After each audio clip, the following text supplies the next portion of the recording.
Last week, for our Gender Justice Educational Series, we took a look at two of our previous legislative victories, the passing of the Pregnancy Accommodations Act and the Lactation Support Act, to see how they tied into WREN's work to advance gender justice in South Carolina.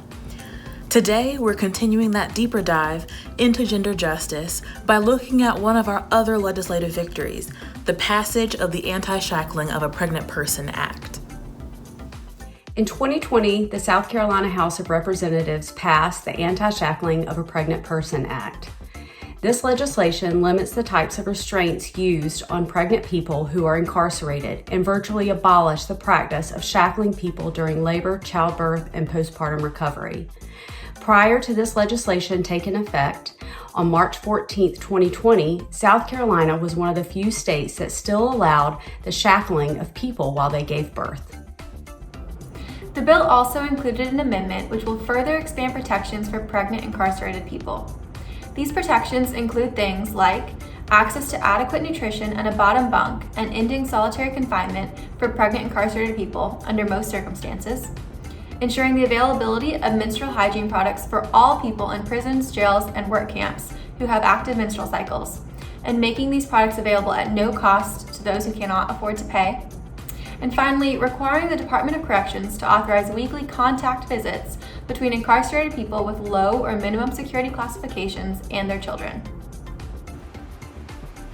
So, how does this bill tie into the movement for gender justice?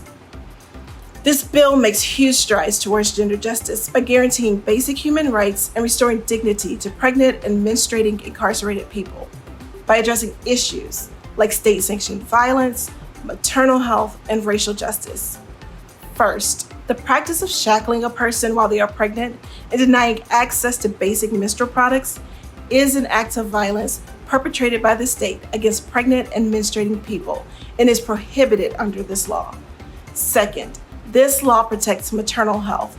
Multiple doctors and health experts testified that shackling during pregnancy and postpartum leads to worse birth outcomes and negatively impacts pre- and postnatal health. Finally, the law addresses racial disparities because we know that people of color are incarcerated at a disproportionate rate in South Carolina. So what did WREN do to advance this legislation in South Carolina? Across the state, WREN helped criminal justice and reproductive health advocates come together to support this bill.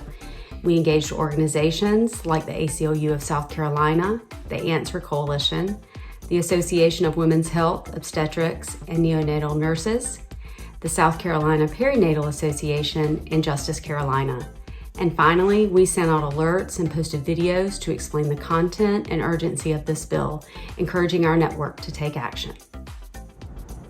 It is important to understand that this legislation is a victory for pregnant incarcerated people, but we cannot look away from the violence that still remains in our incarceration system.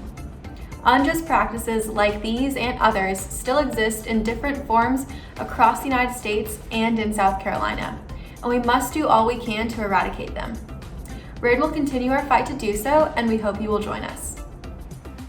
The Anti-Shackling of a Pregnant Person Act, as well as the Pregnancy Accommodation Act and the Lactation Support Act, are examples of ways we have made progress towards gender justice in South Carolina. Join us next week as we begin to look ahead to discuss the importance of voting rights and their impact on gender justice. And as always, please share this video with your networks.